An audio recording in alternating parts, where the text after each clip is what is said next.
Bah là du coup on a la version bonnet, beige. Donc on voit que la housse prend tout autour du casque, y compris à l'intérieur. Modèle casquette, celui-ci, alors même principe, hein, donc comme disait Roman, le petit zip ici. Et du coup on peut changer entre le modèle bonnet de tout à l'heure et le modèle casquette. L'idée de ces casques personnalisables remonte pour Maxence. Et Roman a une anecdote personnelle. L'aventure elle a démarré il y a 4 ans en fait. Moi j'ai un copain qui a eu un accident de vélo, qui portait pas de casque parce qu'il le trouvait pas beau. Et du coup avec Roman on s'est rencontrés en école d'ingénieur à l'INSA à Rennes et tous les deux on s'est dit mais pourquoi on ferait pas un casque qui ressemble à une casquette ou un bonnet et que les gens ont envie de porter.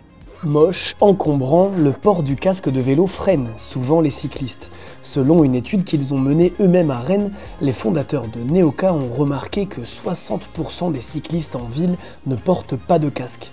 Raison principale, l'esthétisme. Alors les deux ingénieurs de formation tentent de trouver la parade pour séduire les cyclistes réfractaires. Donc nous on est issus de l'école d'ingénieur à l'INSA de Rennes. Donc notre travail ça a été surtout de reconcevoir le casque pour qu'il soit plus fin mais tout aussi résistant pour passer les normes de sécurité pour les casques de vélo. Donc on a redesigné le casque et ensuite on a en parallèle fait les housses textiles, donc casquette, bonnet.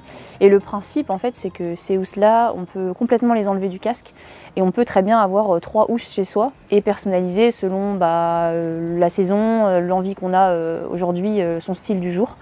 Donc le but ça a été vraiment de créer un casque un peu sur mesure et esthétique. 9 coloris différents pour le modèle casquette, 6 pour le bonnet.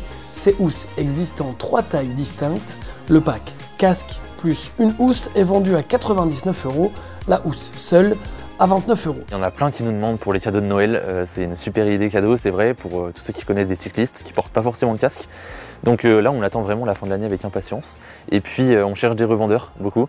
Parce qu'un casque, les gens ont envie d'essayer aussi. On le voit sur les salons, parce qu'on fait un petit peu de salon.